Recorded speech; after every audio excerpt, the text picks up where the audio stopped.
The crowd roared, but silence fell the moment David locked eyes with the man mopping the blood-stained floor.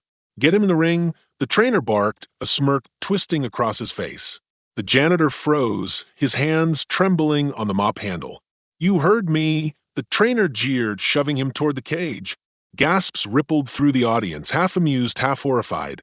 No one expected what happened next. Before diving into this gripping tale, let us know where you're watching from in the comments, and don't forget to subscribe to the channel to catch more inspiring stories like this one. The dream came first, the kind that leaves your chest heavy and your palms sticky long after you wake. Daniel was standing under hot lights that smelled of iron and sweat. The crowd was a distant roar, as if it came through water. He could not see their faces. He could only see a pair of gloves, hovering like the hands of a judge, and a single white line on the floor that divided something he could not name. When he reached to touch the line, his fingers met only cold air and the sound of his own breath, loud and wrong. He woke to the smell he knew by heart: old leather, bleach, and the faint sourness of someone who had spent the day pushing the same heavy bag again and again. The gym was quiet at 5 in the morning. Outside, the city was a flat rectangle of light and distant engines. Inside, the mats still held the ghosts of a night: footprints, a smear of dried blood, a towel left like a small white flag on the bench. Daniel sat on a stool behind the counter, the radio voice soft and useless, and watched dust move in a single shaft of light from a cracked window. The gym had a name painted in flaking letters above the entrance, a name for fighters, for men who needed to be seen as tough. Daniel had scrubbed that sign until his hands ached the first week he started working there. He liked the rhythm of cleaning. Sweep, mop, wipe, the slow undoing of chaos into order. It made him feel that he could put the rest of his life in its place, at least for a few hours. He put on his gloves not because he needed to spar, but to protect his hands while he worked the heavy bags. His fingers had scars and small white lines that were the map of years of fixing things: a plumbing wrench here, a lamp there, a mother's old sewing machine he had coaxed back to life. In the mirror above the sinks, he watched his face, a plain, lined face with bright, tired eyes. He had the kind of bones that did not give away, weather easily. He had learned to keep his storms quiet. There were people in the city who thought janitors only swept away other people's lives. Daniel knew better. He had a careful pride. He enjoyed small victories. When the lights over the ring began to shine without a blink, when the lockers closed without squeaking, when a boy in the beginner's class did 3 push-ups and then grinned like he had discovered gold. Daniel's life had stitches. A daughter named Grace who kept a box of colored pencils in a shoebox under her bed. A mother who called at odd hours with recipes and worries. A dream he kept like a coin in his pocket, to teach, to pass on a steady hand and clear eyes to some kid who needed both. He began the morning in the places no one noticed.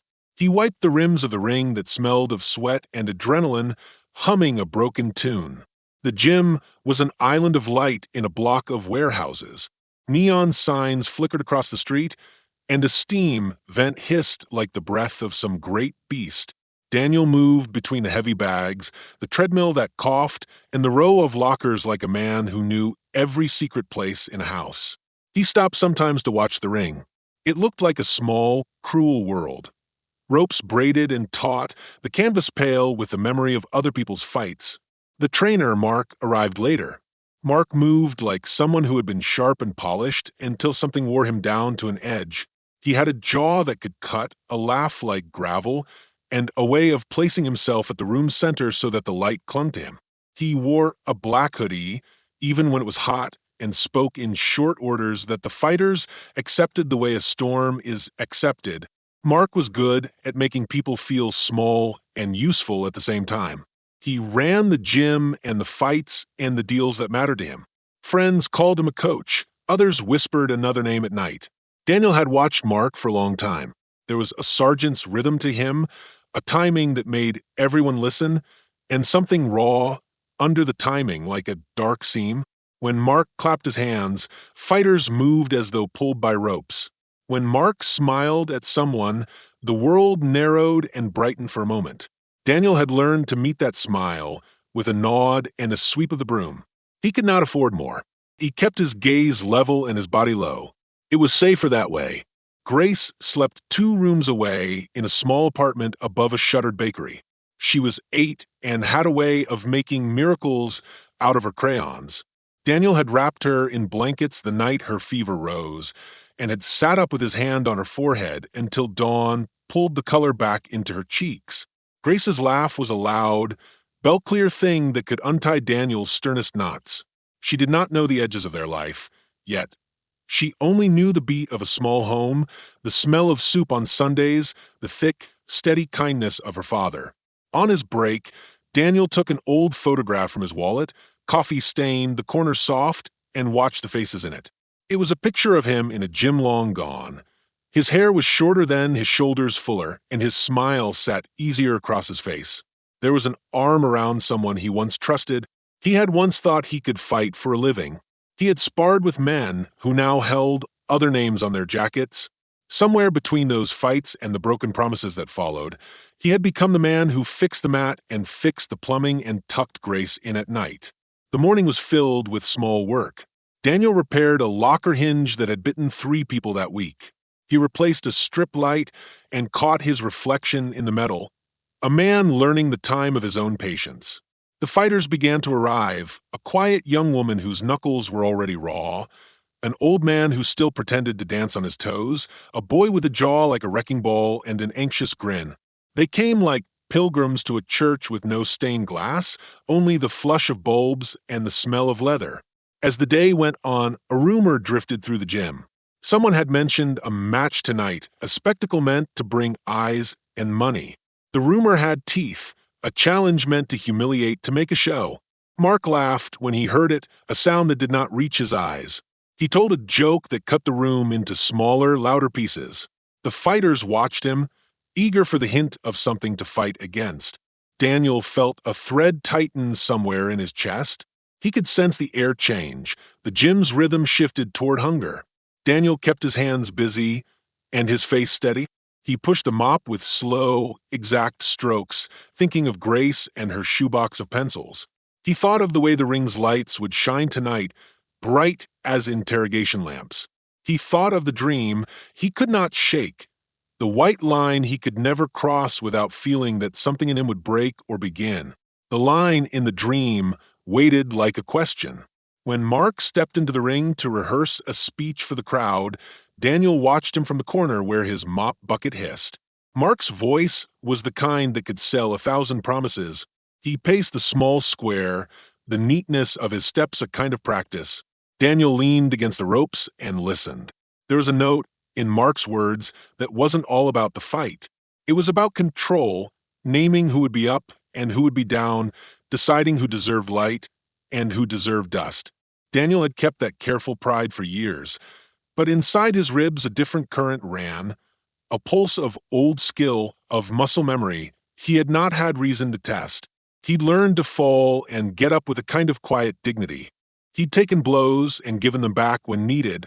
He had a knowledge he kept to himself because the world taught him that the men with the loudest mouths owned the ring. He had another idea, that a man could choose when to be seen. An older fighter named Paul, a man who liked to complain about everything except opportunity, clapped Daniel on the shoulder as he passed. "Have you ever put on gloves, Danny?" Paul asked, half joke, half challenge. Daniel smiled, the careful smile he kept for small talk, and said nothing. He wrapped the mop's handle with a towel and pushed it to the bucket. It was easier to clean than to speak. Outside the gym, the city warmed as the sun rose. A bus hissed past, and someone shouted a joke down the block. Inside, the gym smelled of possibilities and old fights. Daniel finished the last sweep and leaned the broom into a corner. He looked at the ring, at the pale canvas that would soon hold bodies and bets. His fingers found a small cut on the edge of his palm, a souvenir from a bolt he had wrestled back into place the night before. He touched it and felt, for a moment, the shape of a decision forming, like a shadow folding into itself. He did not know then what night would bring. He did not know which faces would smile and which would turn away. A part of him wanted only to keep the lights steady for the fighters and to take home enough money for Grace's school books. Another part, older and wounded with memory, waited like a coiled thing. The dream with the white line lived inside him like a promise and a threat both. When the bell above the door jingled and the first group of fighters came in for the evening run, Daniel straightened his shoulders. He wiped his hands on his trousers and felt the tiny, familiar electric of a life that could change in a single breath. The gym began to fill with voices. Somewhere between the sound of gloves and laughter, a choice waited at the edge of the ring, patient as a judge. The night began with noise, not the usual thud of gloves against leather or the tired clatter of a treadmill, but a louder, restless hum. The gym carried it like a current, rattling through the steel beams and fluorescent lights until even Daniel felt it crawling beneath his skin. He had polished the ring earlier, checked the ropes, and folded the towels with neat edges. Yet, as the crowd trickled in, men with hard faces and women with eyes sharp as glass, he knew something unusual was coming. Mark stood at the center of it, his hoodie pulled tight though the air was thick with heat. He grinned in short flashes, like a man who had already decided the night's ending. His voice carried over the music, rough but magnetic. He spoke of strength, of pride, of spectacle. The crowd leaned closer each time he raised his hand, waiting for whatever surprise he was hiding. Daniel, leaning on his mop in the corner, felt the words slice across the room like sparks. Grace's picture was still tucked in his wallet. He touched it without looking, a small habit that steadied him when the gym became too loud. His plan for the night had been simple. Clean up after the event, lock the doors, and carry home a bag of leftovers for her dinner tomorrow. But Mark's energy was different tonight. It pulsed like a storm just before it breaks. Daniel wiped his palms on his trousers and kept to the edges, though he knew it would not matter. When the announcer took the microphone, his voice boomed with a rehearsed confidence. He listed fighters' names like a litany, calling them into the ring with cheers and whistles. One after another, bodies moved under the harsh lights, faces blurred by sweat and adrenaline. But the rhythm was off. There were fewer fighters than promised, and the crowd's hunger grew sharper with each delay. Murmurs ran like smoke between them, whispers of money already laid down, of wagers that demanded blood. That was when Mark's eyes found Daniel. It was not a long look, but it was enough. A thin, cutting smile, a tilt of the head as if to say, "You don't know what's coming, but I do." Daniel felt his stomach tighten. He dropped his gaze, returning to his bucket as though a stain on the floor demanded his attention. But inside, he recognized the shift. Mark had chosen his next spectacle. The first fights ended quickly. One man's shoulder gave way with a sickening pop. Another staggered to his knees after a clean blow to the temple. The crowd howled in approval, but their restlessness remained. They wanted more. They wanted cruelty dressed as sport. Mark let them wait, savoring the anticipation. Then he raised his hand again, and silence fell heavy as lead. "Ladies and gentlemen," Mark said, his words deliberate, "we've had fighters quit, fighters bleed, fighters crawl. But tonight, I will bring you something different. A challenge from inside these very walls. A man who's been standing among you every day, hiding his strength beneath a mop and bucket. You've walked past him, ignored him, but tonight you'll see him for what he is." A ripple tore through the crowd. Daniel froze, his heart slamming once against his ribs. He wanted to believe it was a joke, one of Mark's cruel performances that would end with someone else stepping into the light. But when Mark pointed across the room, finger sharp as a spear, Daniel felt the ground vanish beneath him. "Our own Daniel," Mark declared, "the janitor who thinks he can carry himself like a fighter. Let's see if he can stand when the lights burn hot." The gym erupted. Some laughed, some jeered, others shouted for blood. Daniel's throat closed. His first instinct was to refuse, to shake his head and walk out. But he knew Mark.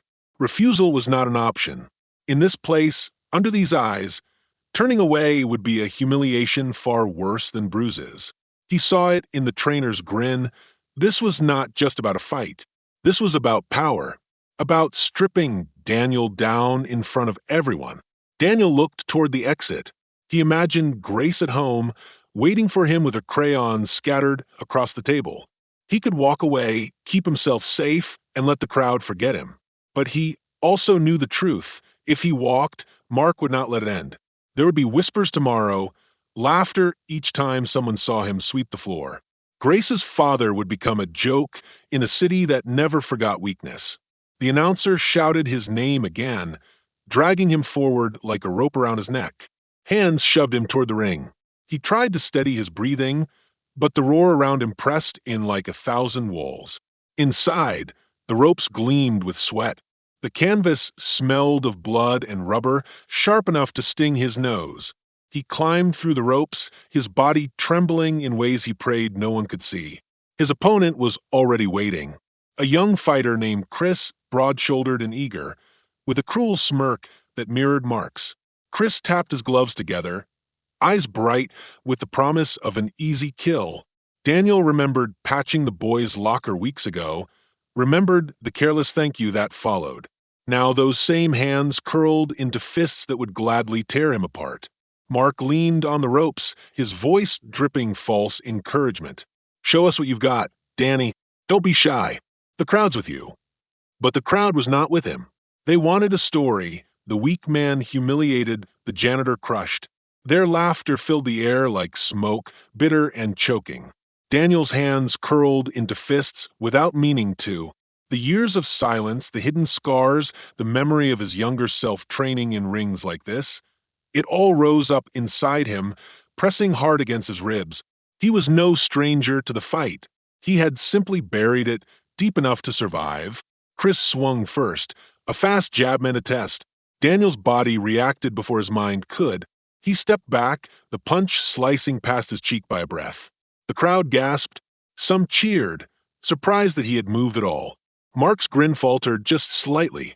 Daniel felt a spark flicker in his chest, dangerous and alive.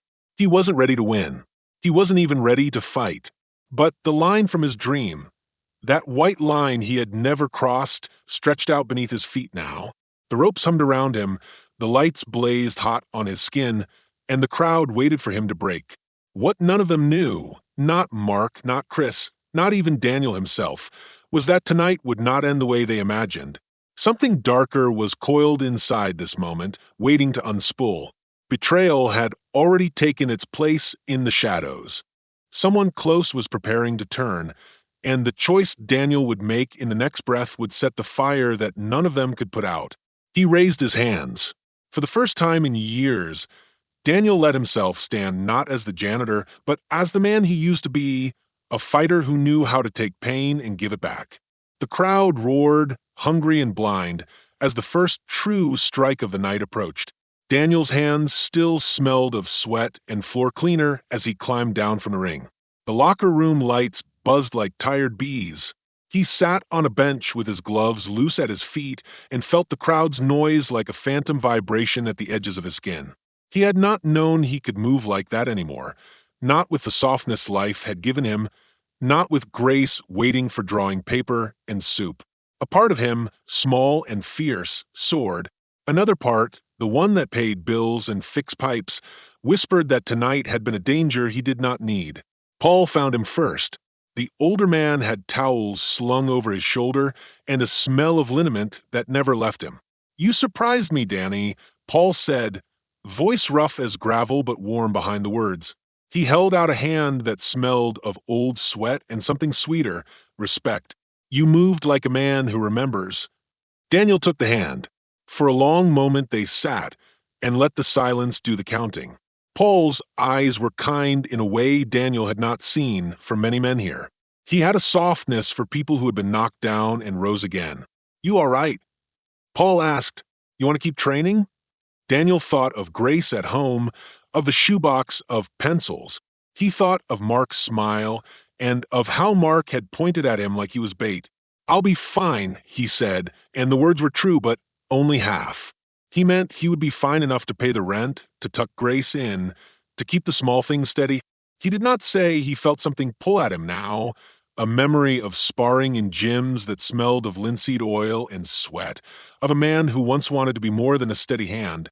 Across the room, Chris laughed loud with the other fighters. The laughter had an edge to it now, a hunger past the usual bravado. He glared at Daniel when their eyes crossed, like a boxer keeping a tally of slights. Daniel saw a boy who had been raised on the idea that power was the currency of respect. He saw a young man who would take advantage when given the chance. That knowledge hurt, in a steady place, the place that had once been eager and now braced. Mark sat on a crate near the towels, watching everyone with the careful composure of a man who measured weight in people's faces. He nodded when someone told a story, he laughed where the laugh was expected. But when he looked at Daniel, something flickered, not approval, not pity, but a calculation. To outsiders, he was a coach. To those who watched beneath the surface, he was a man who traded in leverage.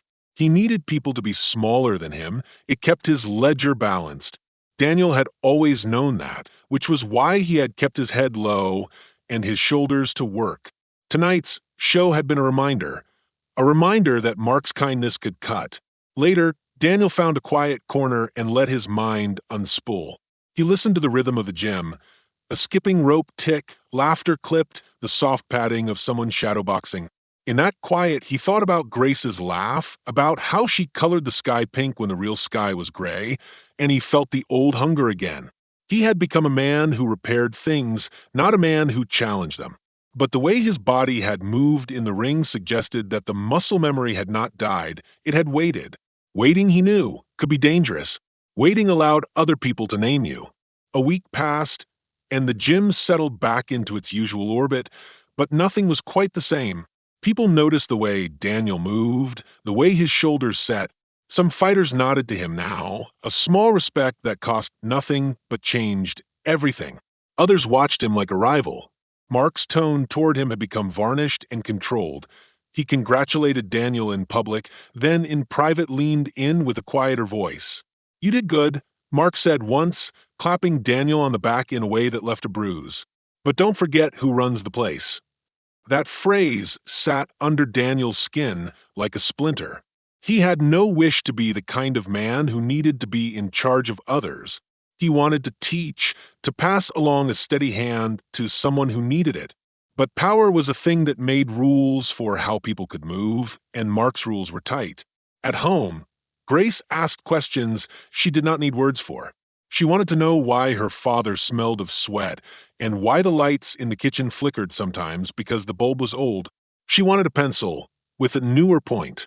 Daniel drew her stories at night, making up characters who found doors even when the key was lost. Her drawings were bright and full of faith. She believed things could change. He wanted to keep that belief safe. Then came a call from an old friend, Elias, who used to spar with Daniel years ago. Elias's voice crackled with the kind of life that had taken a few hard turns, but there was warmth in it. He had been there once and remembered the man Daniel could be. "I heard about the fight," Elias said. "You okay?" He asked not like a passerby, but like someone who owed a debt of attention.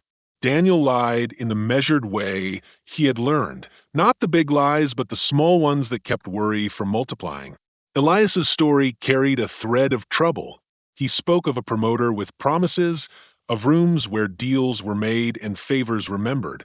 He hinted at a man who might be able to give Daniel a chance beyond janitorial hours. "You don't have to stay a shadow," Elias said. "You have a gift." The word landed in Daniel like a stone.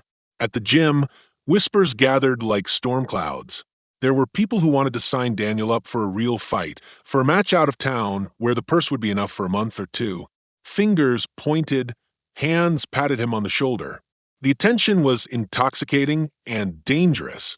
It brought freedom and chains in the same breath. Daniel's mornings were full of small decision points: acceptance or refusal, risk or safety, the bright promise of something more or the steady warmth of what he already had. These tensions threaded through the relationships around him.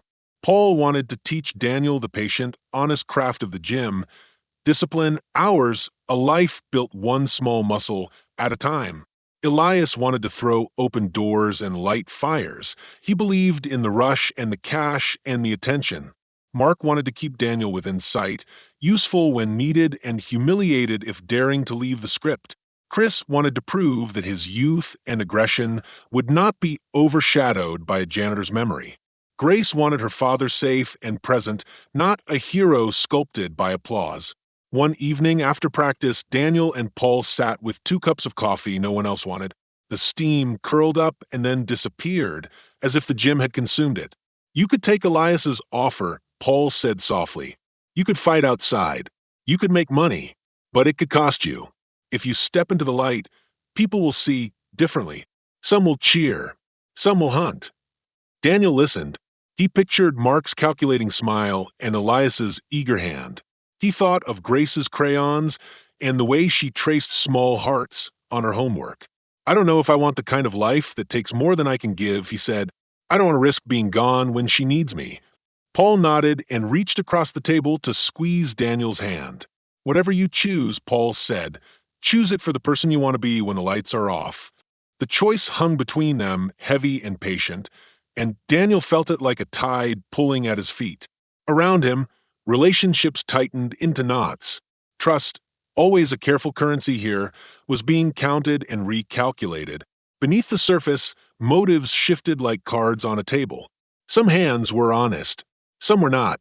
Daniel began to understand that the fight in the ring had been only the first round. The real contest would be the one for where he belonged, who he trusted, and what he would teach Grace about choosing courage. Daniel woke to a small paper, folded like a secret in his locker. He meant to toss it in the bin and go home, but his hand opened it while his body still smelled of sweat and the night. The paper held a single photo, Grace asleep on the couch, crayon in her hand, the TV low in the corner. Under the photo, a line in a handwriting he almost knew, "Tell him to take the match, or the next picture will be worse." No name, no number, just the photo and the threat, simple and clean as a blade. His heart thudded like a bell. He looked at the doorway, as if someone might step through and say it was a joke. Nobody came. The gym hummed in its usual after-hours way. Machines cooling, voices half drowned in the distance. Daniel held the photo and felt the air in his chest go thin. He knew then that this was not about glory or money.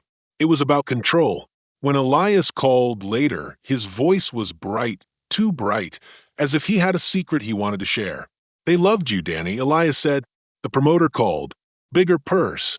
Real chance." Daniel kept his face steady while the blood buzzed in his ears. He could have told Elias about the photo, about the thin line of panic that ran down his spine, but the man on the phone had sounded like help. He sounded like a bridge. Daniel lied again the way he had learned to lie. Small, useful lies. "Thanks," he said. "I'll think about it." That night, he did not sleep. He sat by the window and watched the street lamps smear light across the asphalt like white paint. He thought of Grace asleep with her crayon still tucked under her finger. He thought of all the small things he could lose in a moment of foolish pride. He remembered Paul's hand on his shoulder and Mark's smile when he had pointed him out. His life had always been about little economies. Trade one small risk for a night's rent, keep the big storms at bay. Now, someone had laid a different kind of price on the table. In the morning, Daniel followed a thin, urgent thread. He found the locker where Elias kept his training bag and looked. The bag smelled of liniment and laundry soap. It held gloves, a mouthguard, a notebook with training notes. Tucked inside the notebook, on a page that looked like it had been torn recently, was a list of names and figures. At the top was Mark's name. Beside it were numbers and short notes. Cut purse, 30% promoter, keep Danny hungry. Under that, in a hand that looked like Elias's but that Daniel had spent years trusting, were the words, "Make him take it. He needs it. Use Grace if you must. She'll bring him in line." Seeing those words felt like being punched in the ribs. He did not believe in luck in any big way, but he believed in people's faces, their honesty or the lack of it. Elias's handwriting had been the same that once wrote encouragement and plans. The line about Grace was a dagger. Daniel's fingers trembled so badly he had to fold the page twice to keep a hold of it. The betrayal was not abstract. It was a hand that had once patted his back, now scribbling instructions that used his daughter as a lever. He wanted to confront Elias. He wanted to throw the torn page across the room and demand an answer. Instead, He carried the paper like a hot coal in his pocket and walked out into the street, letting the cold air clean his head. The city looked the same, brick and noise and people with their own small tragedies, but to Daniel, everything felt like it had been put under glass. He asked himself which he had been, the man who fixed pipes and cleaned floors, or the man who had once stepped into rings with someone watching his hands and counted on his integrity. Was he a fool for hoping people were kinder than their calculations? Or had he been naive to let friends into the places where money and need lived? That afternoon, he baited a meeting with Elias under the pretense of needing advice on training. They sat on the back step of the gym, the sun hitting the edge of the curb like a blade. Elias smiled easily the way he always had and asked about Grace. "You did good last week, Danny," he said. "You looked like yourself. This is your moment." Daniel kept his voice low. "Who sent the photo?" he asked. He watched Elias for the flinch he expected. Elias's face did not move. He took off his cap and scratched his head, like a man trying to find the right word. "What photo?" he asked with the exact innocence of a practiced act. The practiced innocence was worse than guilt. Daniel felt something in his ribs clench. He wanted to shout, to make Elias confess, but he found himself instead holding to the ordinary cadence of talk. "Listen," he said, "if this is a part of the match, if someone's trying to push me in, I need to know. Is Mark in on this?" Elias shifted, and for the first time in years Daniel saw the old worry in his eyes, the kind that belonged to a man who had once run with bad debts. "Mark wants his cut," Elias said, "but he's not the kind of man who likes surprises. He wanted a spectacle. Danny, you gave him one. Now he wants to sell it." Elias's voice slid off the word sell, like he didn't want to look at what it meant. "But you've got options. I can get you out. Bigger fights, better pay. I'm trying to help." Daniel's skin prickled. The torn page in his pocket pressed against his thigh like a secret. "You knew," he said simply. "You knew they'd use Grace." Elias stared at him, and something in his eyes went dark. "I didn't," he started, then stopped. He reached into his pocket and brought out his phone. He scrolled, fingers moving too fast, and then he looked back up like a man who had swallowed sharp words. "Danny, I'm trying to give you a shot. You can be more than this place. Mark's a snake, sure, but he's the way into the city. You can have more money." "You wrote it," Daniel said. "You wrote the line about Grace." Elias's jaw tightened. "I didn't mean," he said, but the excuse smelled like smoke. Daniel's hands went cold. The world narrowed to the two of them on that sunlit step and the soft hum of the city beyond. Betrayal had teeth. It lived in the small spaces where people had once been kind. Daniel thought of Paul's smile, of Mark's calculated praise, and of the easy voice of a friend who had always offered an arm in the dark. He realized that he had been stepping through a doorway with no idea who held the latch. His trust, the way he had measured people by the steadiness of their hands, had been used against him. When Elias stood to go, his posture changed, like a man abruptly ready for flight. "I'll fix this," he said. "I'll make sure they don't touch Grace." But the words were thin. Daniel wanted to believe him. He wanted to put the page back in the bag and forget he had seen anything. Instead, he held the torn paper and watched Elias walk away with a guilt that looked suspiciously like relief. That night, Daniel locked the apartment door and held Grace close while the city breathed beyond their windows. He couldn't tell her about the photo. She did not need to carry the shape of grown men's bargains.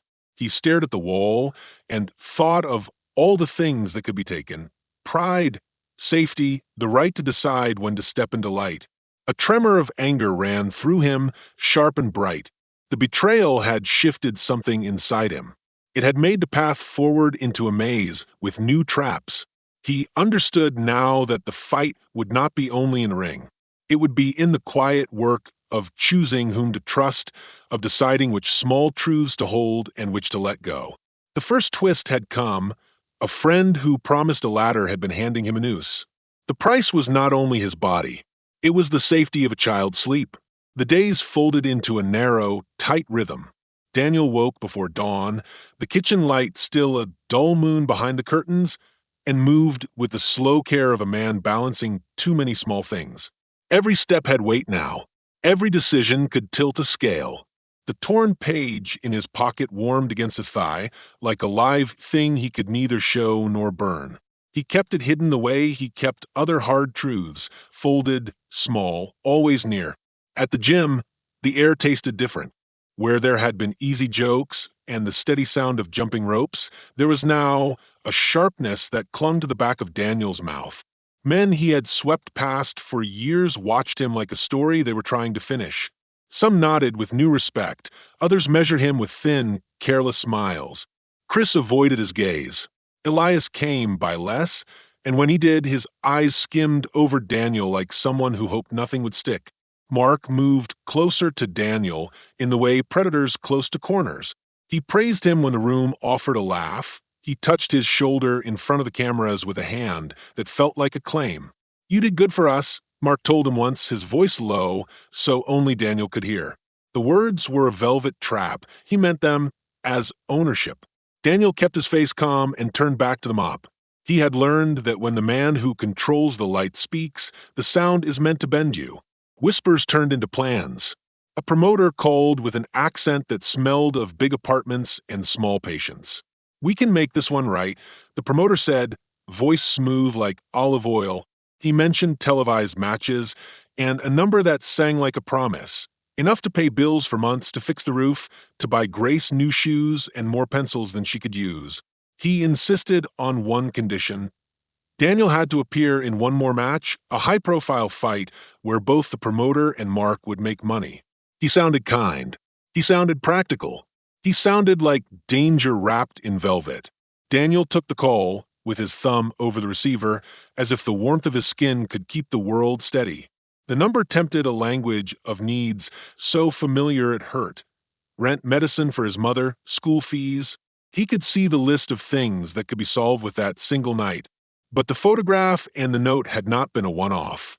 The thin breath of blackmail had already walked across his sleeping room. If he walked into another light, what would he lose then? He imagined a camera catching Grace's face in the crowd, a stranger whispering truths he could not undo. The thought bled cold through him. Weeks blurred, and the city felt louder. Men leaned on the ring ropes and spoke of bets. The gym's small bar of snacks took on the smell of a market. Wagers grew bolder. The promoter's calls grew more frequent, and Mark's eyes found Daniel more often, like a man testing whether the stone beneath his thumb would crack. The sense of being watched was a new muscle for Daniel. It tightened his chest and made his hands steady in strange, unwelcome ways. At home, Grace hummed tunelessly as she colored. She trusted the world in ways Daniel no longer could. At night, she would climb into bed light-footed and ask for stories that always ended with the good man smiling. Daniel chronicled small lies for her, that their bread was enough, that the lights would not flicker on the coldest nights, and save the truth for rainy times he prayed would never come.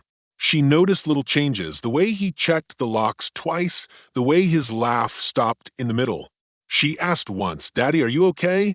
He kissed her forehead and said, "Better than okay." It was an answer wide enough for a child, small enough to be true. Inside the gym, the challengers changed their tone. Chris's smiles grew thin, and his punches in practice found new savagery.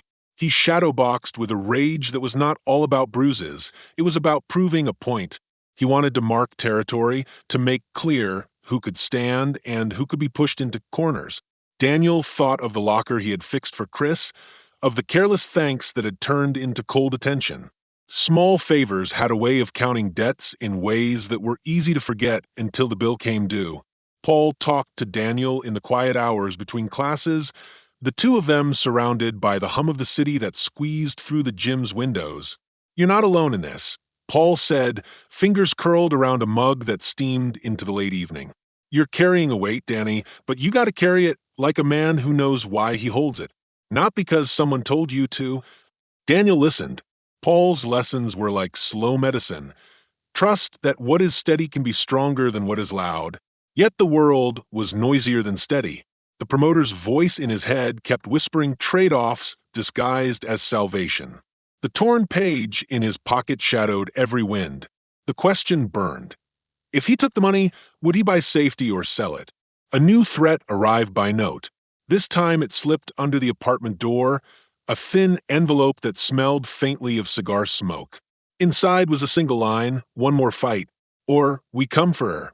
There was no picture, no signature. The lack of detail made it sharper. Whoever sent it assumed he would obey. Whoever sent it knew what fear could buy. Panic had a new rhythm. It moved like an animal through Daniel's body, teeth and breath, and the sudden desire to run. He thought of calling the police. The thought flared and died. He had seen police walk through gyms and leave with their notebooks, turn the other way. He thought of fighting his problem alone. He thought of trusting Elias to help fix the mess he had made.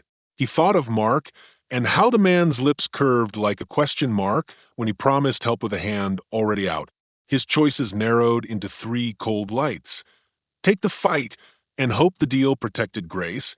Refuse and risk the anonymous threats escalating. Run, take Grace, leave the city, start another life at the cost of everything he had built and the few honest faces that cared for him. Each option held loss and small shards of possibility. Each choice reflected a version of himself he had not met in a long time.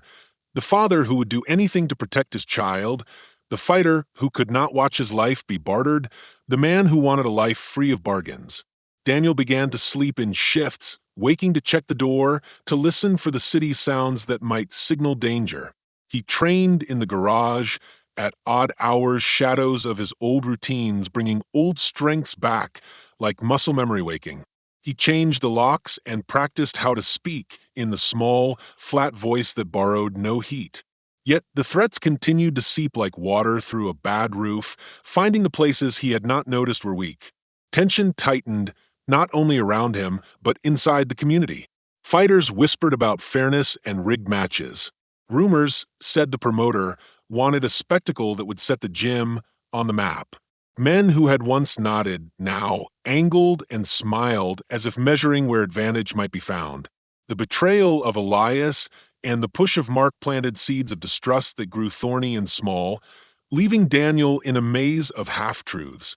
When Paul placed a hand on his shoulder and said, "We'll keep an eye on Grace," Daniel felt the need to cry in a way that was quick and dry. He wanted to believe him. He wanted to find a way to hold both love and danger without letting either win. The gym hummed on, a world of small engines and larger greed. The night of the next fight edged closer, and with it, a pressure that felt like time tightening and knot around his life. The lights that night felt like an accusation. They burned the gym into a hard, white bowl where every face became a witness. Daniel climbed into the ring with the smell of oil and hot metal pressing at his throat. His legs were steady now, the old rhythm had settled into him like a slow drum. When he looked out, he saw more than a crowd. He saw the faces of the people who had held pieces of his life in their hands. He saw Grace in his mind, coloring at the kitchen table. He felt the torn paper folded in his pocket like a promise and a threat. Chris bounced on his feet, eager and cruel, all the youth of someone who had been taught that proving power was the same as holding it. Mark stood ringside, lips tight, eyes bright with the kind of hunger that had nothing to do with sport. The promoter sat in the front row, like a man who bought storms and sold lightning. Cameras glinted at the edges of the room, small mechanical mouths ready to eat the night and spit it out as spectacle. The bell sounded. The first moments were quick, sharp. Daniel moved without thinking, a step, a feint, a breath. Chris came in with heavy punches meant to scare, to establish the story the crowd wanted. The janitor thrown and humiliated. But Daniel was not the same man who bent easily to ridicule. He answered with measured strikes, old lessons remade for now. Each blow he landed was not for show, but for truth. The crowd shifted when they realized the story might not end the way they had bought a ticket to see. When Daniel landed a clean hit that sent Chris stumbling, the noise in the room changed. It was no longer laughter. It was shock braided with a new, hungry respect. Mark's smile thinned. He had counted on a predictable script. Scripts were his business, the way he wrote people's places in the world. Now his lines were missing. Between rounds, the promoter stood up and shouted over the buzz, trying to steer the night back to his ledger. Make him fall, He barked to a shadow nearby, the sort of command meant to be obeyed without thought. He thought he still owned the moment. He thought the cameras and money would buy him obedience. But power is a poor substitute for a man who remembers how to look at his own hands. Elias arrived at the ring then, pushed through by the crowd like a wave. His face was pale as a promise about to be broken. For a moment, Daniel feared another note, another photograph handed like a knife. Instead, Elias climbed onto the apron and with a voice that trembled and then gained steel, he shouted, "Stop this match." The room turned toward him. Mark barked for security, for the promoter to silence him. Elias kept shouting, and with every shout, he peeled a layer of what had been hidden. "You think you can use people," Elias cried. "You think you can use grace to make him bend." Mark set up. "I helped because I was scared. But he's the one who pulled the strings. He sent the pictures. He planned to sell the show. The promoter was going to make the rest." His words came fast, loud, a river cutting through the hum of the crowd. The sound of Elias's confession was a kind of detonator. Mark's face went hard, then sharp with rage. "You idiot," Mark said, voice low but full of poison. "You traitor." He stepped down from his stool and moved toward Elias like a man who wanted to erase a history written in his own hand. Daniel climbed out of the ring before anyone could stop him. His heart thudded loud enough to feel in his teeth. He needed to see Elias, needed to measure the truth in the man who had once been his friend. Elias stood, hands shaking, and met Daniel's gaze. For a moment, the two men looked like two old pieces of the same broken map trying to fit. "You used her," Daniel said. The words were a flat instrument. "You used my daughter." He did not shout.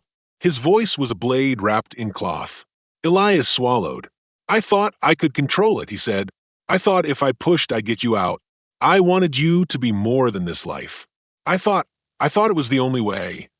There was no neat excuse in his voice now, just the raw meat of regret. "I'm sorry." Mark reached Elias then, shoving him toward the ropes. For a second, the gym was a blur of movement, hands, heads, the flash of cameras. Mark's hand swung for Elias, a strike that smelled of ownership and old habits. Daniel moved without thinking. He stepped between them like a man stepping onto a bridge to stop it from burning. Mark's hand caught him. Hard and ugly, a trainer's instinct turned animal. The world narrowed to the sound of knuckles on bone. Daniel's reply was not calculated to hurt. It was a protection that had been born out of every time he had stood between danger and what he loved. He struck Mark with a force that surprised even himself. Mark stumbled back and hit the edge of a crate, then the mat. He lay there like a man whose mask had slipped. The hush that followed was a sudden, deep thing. The promoter's face worked, the cameras kept rolling. It was not just a single blow that felled Mark. It was the revelation of the man under the trainer's face, a man who had traded lives for leverage, who had learned to point at the weak and call it entertainment. Now the same audience that had cheered him watched as his control collapsed. He tried to stand, swearing and scrambling, but the lights seemed heavier on him than on anyone else. Power, when stripped of illusion, is small and predictable.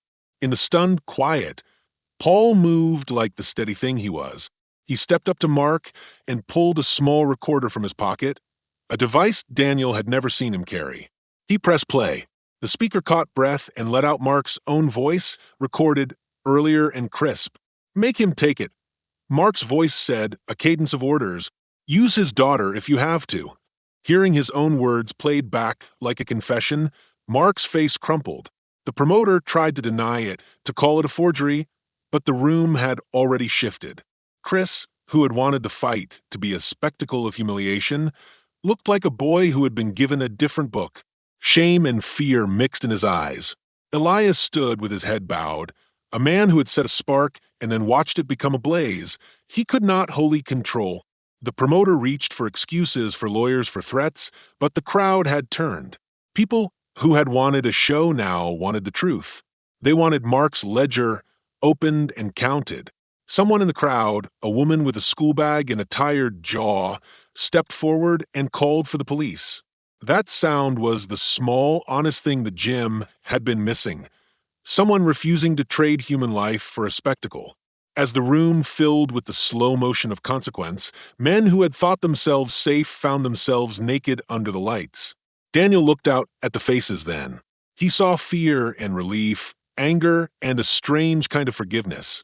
He looked past them to where Grace waited at the edge of the gym, a small figure in the doorway with Paul's wife beside her, eyes wide and hands clenched around a stuffed animal. Relief washed through him like rain. His knees went weak, but he stood. He had crossed a line he had thought too dangerous months ago and chose to protect instead of submit. Elias came to him then, his hands open like someone asking to be held accountable. "I'll make it right," he said. "I'll help." Daniel looked at him for a long time. He could feel the weight of betrayal and the thin possibility of repair. The ring smelled of sweat and truth. Mark lay still, a man who had traded honor for control and lost the market on both. Outside, the sirens began, distant, and then closer, the sound of something finally moving into place. Inside, the cameras kept clicking and the crowd waited, a collection of ordinary people who had been given a night that would change how they spoke about one another. Daniel felt the truth settle like a hand on his shoulder, not light, not forgiving, but honest. He had been used and nearly broken. He had been forced into light to be sold. He had refused to sell himself. He held Grace when she came to him, and the world narrowed to the breath of a child he had kept safe. In the ring's bright white, with the lights still hot on his face, Daniel understood the shape of what he had done. It was not a victory in the way the promoter would measure it. It was not a purse or a network deal. It was a choice to stand when the world asked him to kneel, to answer betrayal with the truth, and to take back the story of his life from men who thought their power absolute. The days after the nights, chaos moved with the odd hush of things that have been seen and can no longer be unseen. Mark was gone from the gym, taken away in the kind of quiet that leaves a smell of cleaning fluid even after the towels are washed. The promoter's calls slowed and then stopped, the phone's ring losing the urgency it once carried. Cameras that had hungrily circled the room found other stories. The city, which trades in forgetfulness and headlines, began to let the story cool. But for Daniel, the echo did not fade so quickly. The fight in the ring had cleared one danger, but it had also opened a space where new responsibilities waited like small, insistent knocks.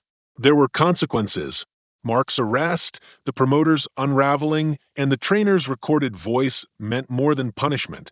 They opened conversations in the gym that had been pushed under benches for years. Men who had laughed at the spectacle now spoke quietly about loyalty and consent and what it meant to be a community that did not trade its children for bets. Paul led those conversations with the steadiness of someone who had seen too many storms to be surprised by rain. He organized meetings, sat with fighters and staff, and pushed for clearer rules and protections for families like Daniel's. Grace's life returned to a pattern that felt ordinary and miraculous. She began school on a bright morning with a new bag that smelled of acrylic and glue and possibility. Daniel watched her from the doorway, the light catching the dust in the same way it always had, and felt a tide of relief, so large it made him unsteady. He had been given a space to breathe, but breathing came with new questions. He had to decide what kind of man he wanted to be when the headlines dimmed and the nights again smelled of sweat and effort rather than scandal. Elias stayed close. His guilt was not a thing he hid. He wore it like thin armor and worked to make it useful. He helped repair the gym boards that Mark had cut through with his schemes. He talked quietly to fighters, telling them the truth about how fear and greed can disguise themselves as opportunity. Sometimes Daniel listened, sometimes he did not. Forgiveness, Daniel learned, was not a single act, but something built slowly, brick by brick, in the small hours where choices matter most. Elias volunteered at Grace's school fair, painting faces and handing out flyers. The man who had once written the cruel line about Grace learned to stand where children could see him and to let their laughter wash the edge of his shame away. Chris changed, too, though his change was jagged. Humiliation scarred him, and pride makes strange bedfellows with regret.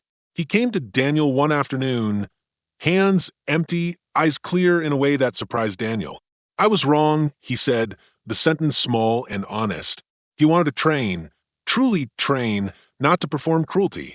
Daniel considered the boy who had once been a locker fix thank you and thought of the way power paints young men with possibilities they don't yet own. "Start with the basics," Daniel told him. "Learn how to fall. Learn how to get up." It was not a sermon. It was a map, and Chris followed it like a man who had realized he'd been reading someone else's script. The gym itself changed its rhythms. There were regular meetings about safety and consent. A small fund was started to help families in need so that no one would feel forced into dangerous choices for money. People set boundaries with each other in ways that had once been unthinkable. The ring was still a ring, and fights still happened, but the air around it shifted. It was a place where hands were taught to be careful, where young fighters were protected instead of paraded. The changes did not sweep away the small cruelties of the world, but they built pockets of order, soft, human things that caught what might otherwise have fallen. For Daniel, the moral questions were the hardest work. He often sat in the evenings at the kitchen table with the mug that had lost its handle long ago, and he thought about the moment he crossed from janitor to fighter and from silence to speech. Had he done the right thing in hitting Mark? Could he have handled it differently? The answer tightened and softened like breath. He had used force to stop worse uses of force. He had broken a man's nose, and in doing so, stripped away a shape of power that had been poisoning people. Violence had been a tool he did not relish. He did not celebrate the blow, but he understood its necessity, like a doctor who amputates to save a life. The moral ledger was not neat. He carried the knowledge that a single strike unmade a system that had been carefully built to feed on fear. He also wrestled with guilt toward Elias. There were nights when Daniel's anger felt like a hard stone he could not soften. Forgiveness did not mean forgetting the harm. It meant choosing not to let that harm define every future moment. He learned to accept small gestures, Elias teaching a class, Elias bringing Grace a sketchbook on his birthday, and to let these acts be the slow currency of change. Daniel taught Elias to patch a torn glove, to tie a proper knot in a hand wrap, and to listen quietly when a young fighter needed advice. The man who broke the trust became a man who mended things where he could. Grace learned more about courage than any book could teach her. She learned that courage does not always look like a shout or a headline. Sometimes it looks like steady work, like sweeping the floor until the dust no longer hides the cracks, like telling the truth and holding the hands of people who messed up. She learned that her father could be strong and gentle in the same breath, and that people could be both weak and redeemable. Her drawings filled with rings and bright doors and figures who helped one another over walls. Daniel kept each picture in a drawer and pulled them out on nights when the city's noise felt too loud. In the quiet hours, Daniel thought of the white line from his dream, the one he had reached for and found only air. Now it meant something else. It was not a barrier that kept him small. It was a boundary he would not let others cross for profit. He had learned the cost of silence and the cost of speech. He had learned the price of a child's safety and the unglamorous work of rebuilding trust and systems. The gym was not perfect. People still lied. Men still made selfish deals in the dim corners of the city. But there were more voices willing to say no, more hands ready to protect. Daniel held Grace one night and felt the small, steady truth. He could not shield her from every danger, but he could teach her how to stand, how to see, how to choose. The hard lesson of his life, that sometimes you must step into the ring not for the crowd, but for the person you love, became the thing he offered her. When he finally put the torn page in the fire and watched it curl into ash, it did not feel like closure so much as work finished for now. Some betrayals would never be fully undone. Some scars would remain as maps. But the ash slipped through his fingers like a release. He had learned that truth held more power than spectacle, and that the real victory was in rebuilding a life that would not be sold for a headline. On slow mornings, as the gym filled with breath and small, ordinary noise, Daniel would stand at the counter and watch fighters tape their hands. He would teach them how to wrap without cutting off circulation, how to breathe through a strike, and how to refuse when asked to cross a line that belonged to someone else. He would tell a story about a white line in the middle of a dream and how sometimes in the bright heat of lights, a man can choose to redraw the boundaries for everyone else. Share your thoughts in the comments below. If you enjoyed this story, don't forget to like it, share it with your friends, and subscribe to the channel for more meaningful stories. Thank you for watching, and see you in the next video.